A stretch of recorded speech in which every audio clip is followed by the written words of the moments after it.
Aussie Suffer at your sim. In today's video, I'm going to be showing you how to carry out an RNAV GPS approach. If you watch my previous ILS tutorial, this will be a more advanced, challenging approach to carry out, and it's more rewarding. But if you haven't seen the ILS tutorial and you don't know how to do an ILS land, it makes more sense to go and watch that one first and then come back here once you've aced that. So today, if you want to follow my flight plan, is from Vero Beach, Florida to Melbourne International. So KVRB to KMLB. So click the EFB, make sure we have the flight details set to IFR. Then select the approach and change the procedure to RNAV 9 right. We want to transition from TRV, which is a VOR, and I will show you how to tune that VOR in case of failure of GPS to take us back to the airport we took off from. It's good to have a backup redundancy procedure. So we click change procedure. We want to cruise at 4,000 feet. So get that typed up here. And then we click file flight plan with ATC, send route to the Avionics.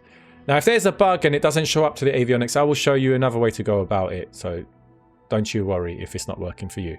So if we want to have a look at the chart, we'll go to information here, select charts, select approaches, and it's RNAV 09 right. Now, I want to tell you the benefits of an RNAV approach. So in case you're wondering, why would you choose that over an ILS? So in an ILS approach, you have a ground-based radio signal that is sent to the aircraft. You follow an imaginary beam, it guides the aircraft down to the runway. In a GPS approach, you have no ground-based radio guidance equipment like the localizer that you find on an ILS approach. It's all done by GPS data.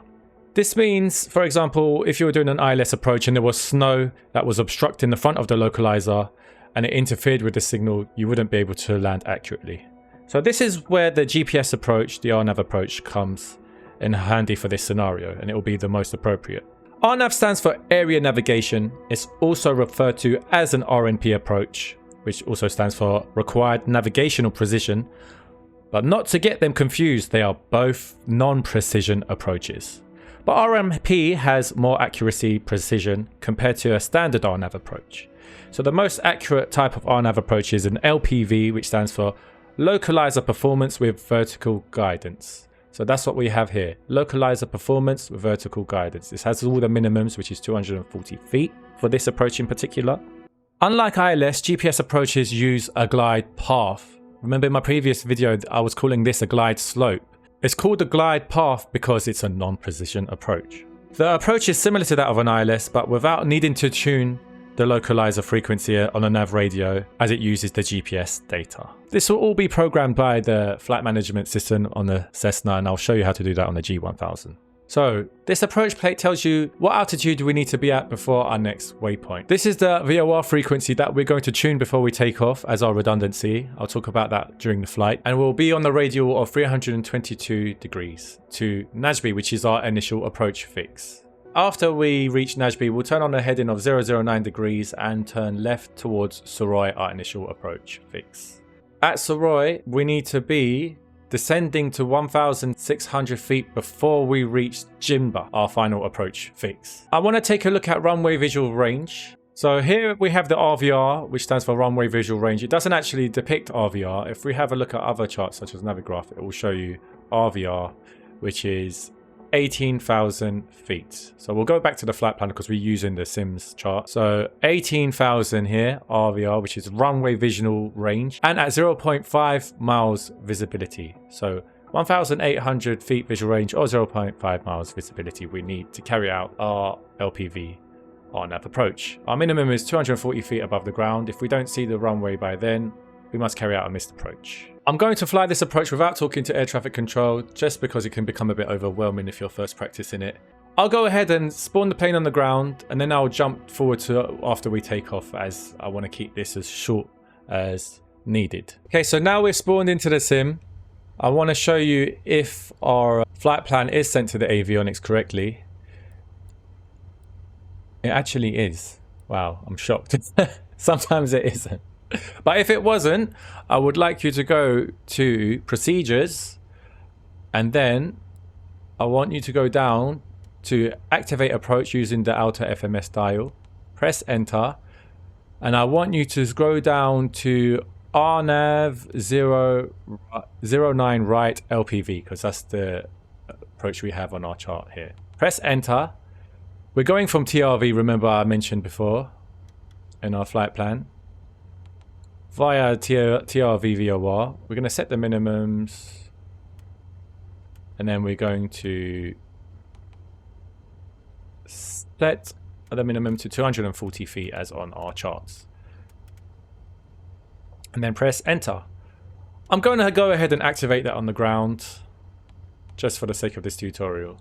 If you look at the VNAV profile, which is also found by clicking here, it will show you the flight plan and it will tell you what waypoint you should set, the altitude that you need to be before you reach your next waypoint. So because we're taking off, I'm not going to climb to 10,000 feet. Don't worry about that. It's not in blue, so it's not that it's mandatory that we have to be at that altitude.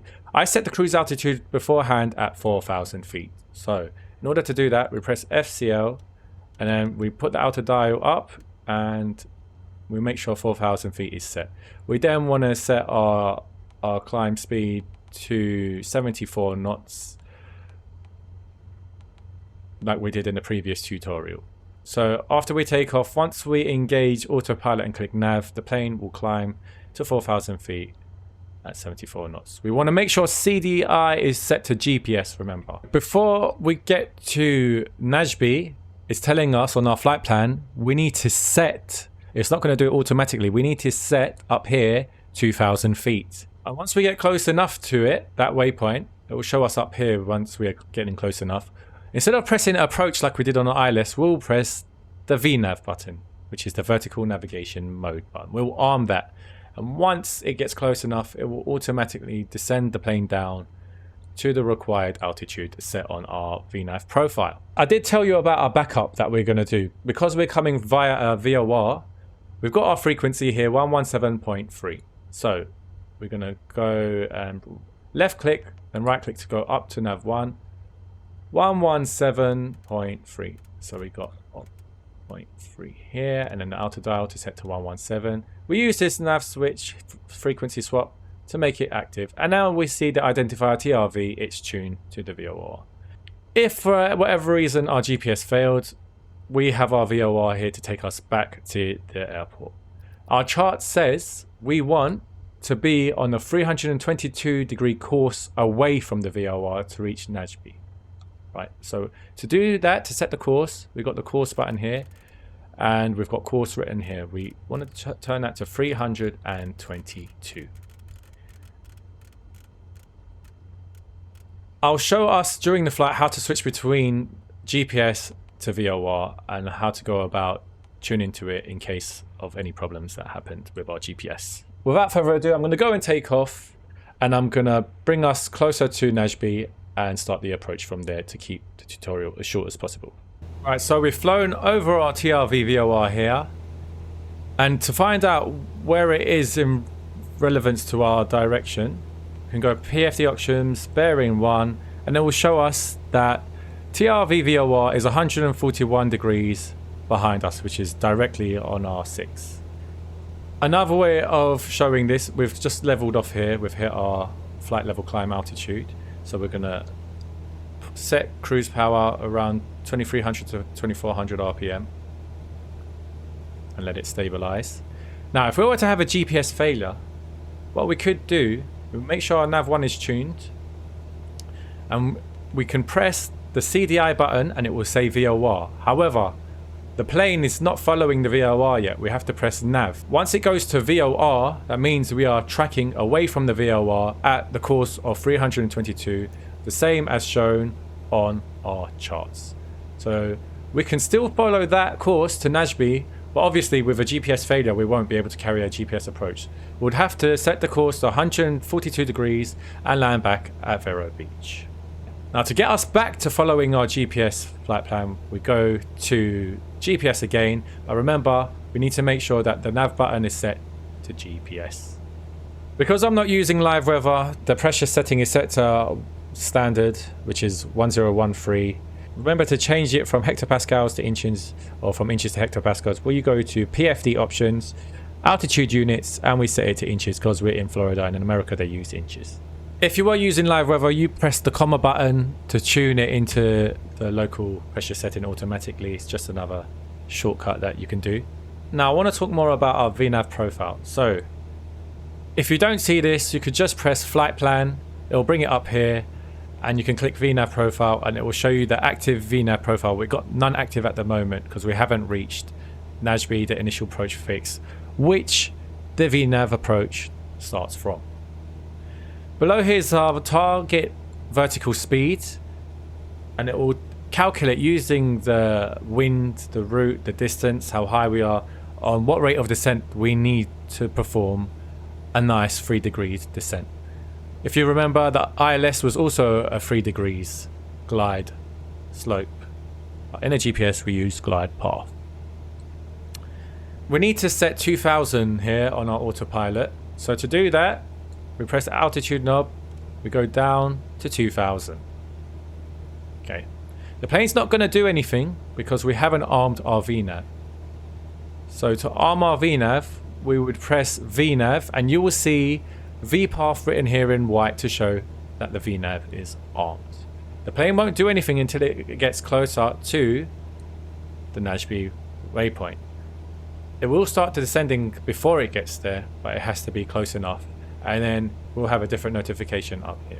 Another way of finding out when we need to descend is telling us here on our active VNAV profile, top of descent, which is TOD stands for, is in 7 minutes 12 seconds. This number changes depending on your speed.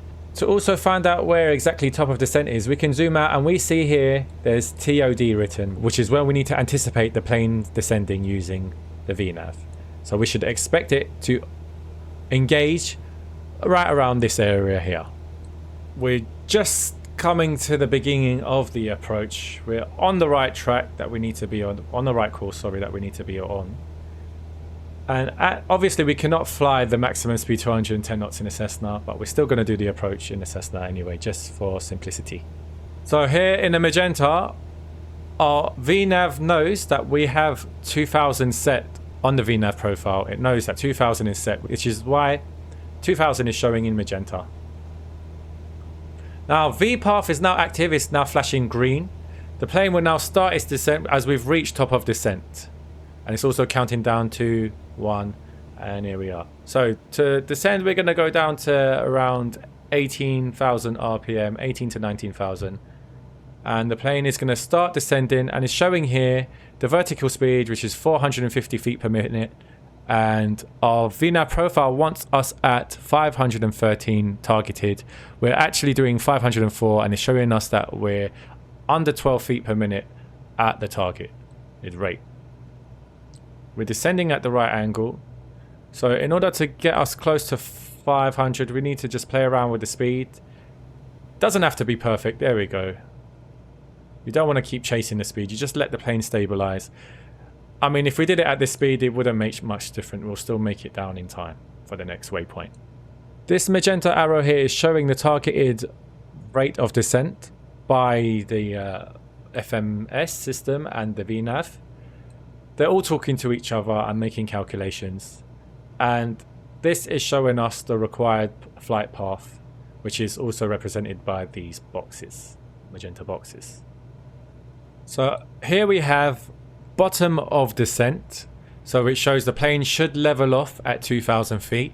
When that happens, we need to put our throttle power setting back to cruise power, which is between 2,300 to 2,400 RPM. Until we get to the next waypoint, Jimba is where we should have descended. So at Saroy, before we hit Jimba, we should have descended to 1,600 feet. Now, because we're expecting us to be level at 2,000, I can now go ahead and program in 1,600 feet. The VNAV won't descend unless you have that programmed in. So right now it's not going to descend because it's got the magenta targeted altitude, okay, and it's all going according to the VNAV profile. This is an important step, remember. Don't set this, we're not going to descend. So while you're talking to the radios, this can become a lot of work while you're adjusting your power setting. So you always have to be paying attention to what your avionics are doing, what your plane is doing, and what your autopilot's doing. Plane should start its turn very shortly. As you can see, these white boxes is showing a turn. 4 seconds until the next waypoint. Now, we got ALTV as a menu. We've reached our altitude and it's flashing altitude, and it's going to hold 2,000 feet. Now, VPath has now gone back to armed because we set 1,600 feet. And that won't engage until we get closer to Jimba after reaching Suroy. So back to cruise power setting we go. As you can see here, the CDI shows GPS LPV. It knows what kind of approach it's doing, and we can cross-check that by looking at RNAV LPV. Now we're just trying to wait until the VPath is engaged. So right now it's armed. So it should happen around here. We can see a little diamond in grey here. This is showing us the glide path. And as it gets closer to the bottom, it will start engaging the VPath again. 3.2 nautical miles away from our final approach fix, Jimba. And the plane is now activated VPath, and we can now reduce the power when that happens to around 17 to 1800 RPM to get a nice descent rate.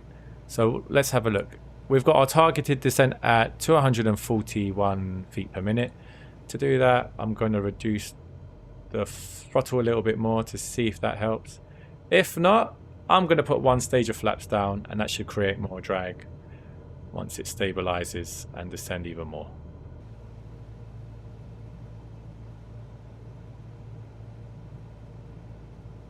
So our altitude set is flashing, and now we've got our magenta diamond.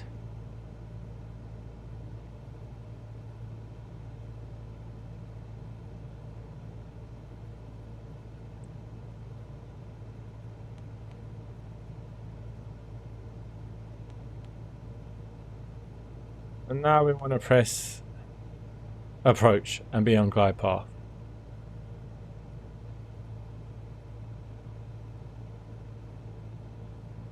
If it hasn't done so already, you press approach. Sometimes it does it on its own, sometimes it doesn't. I don't know why. The sim is bugged. So just like the ILS, we've got our diamonds here, and it's showing us the correct glide path that we need to make the runway. We can now think about getting our next stage of flaps in. I'll wait until we get a little bit closer. We are at a good speed right now. So I'm going to add in another stage because of flaps, as we want to be around 70 to 65 knots on long final.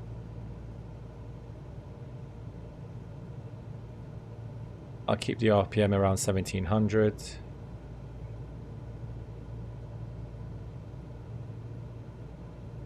So in between 1700 to 1800 RPM is fine. Now if we take a look at our approach plate, remember our minimums are 240, but we did program that in the FMS, so we can see that here. So we no longer really need our approach plate. Only if in case of a missed approach, we'll know what to do next. I'm going to think about adding our third stage of flap. There we go, full flaps.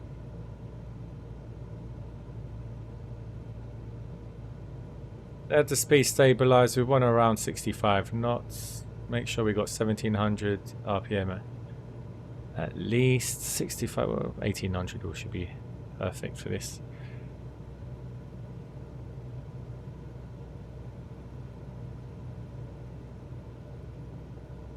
Once we go down to 240 feet, we'll then disengage the autopilot and fly it by hand.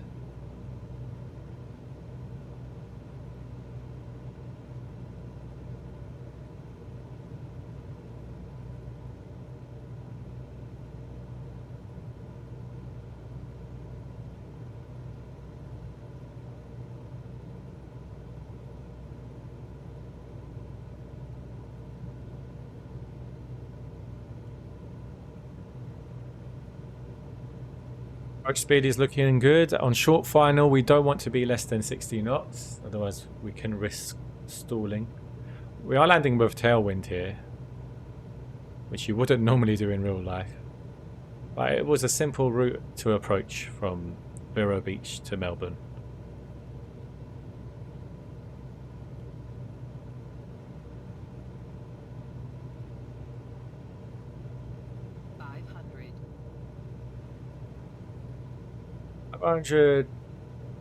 Check we're on the correct glide path. We'll make sure our gear is down if we had gear.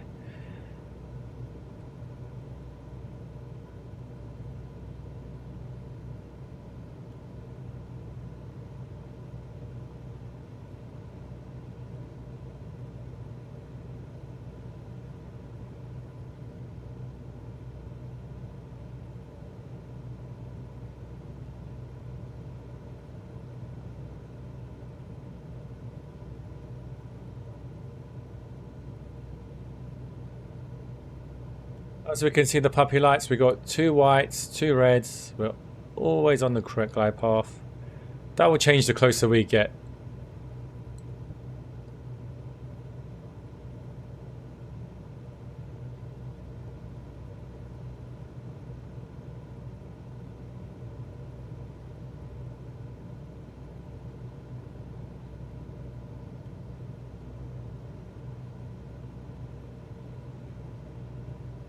Speed is still stable, looking good.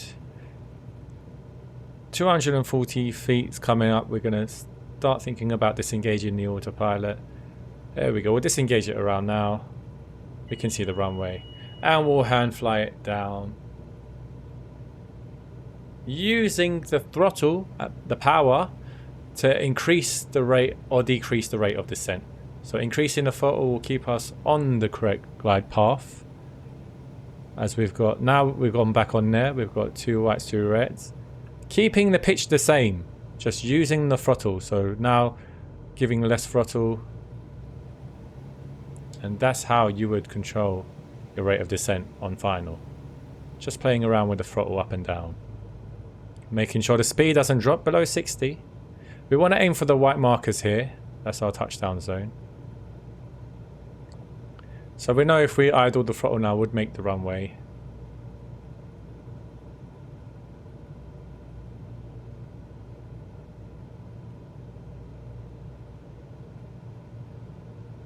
Idle the throttle and I'll start the flare. Pulling back, hold, pulling back, hold. Hold it, hold it, hold it. Pull it back a little bit more, we floated a little bit. There we're down, smooth as butter. There we are. Then we'll use our brakes to give us final stop. There we are, and that's how you do an RNAV LPV approach. If you liked the video, please press like and subscribe. I appreciate the amount of subscribers I've been getting lately from my videos. I appreciate every one of you, so thank you for joining me on this journey. If you have another video request, let me know in the comments below. If you had any problems, tell me what it was and I'll help you get around it. I also have a Discord you can join below, so you can also reach me on there.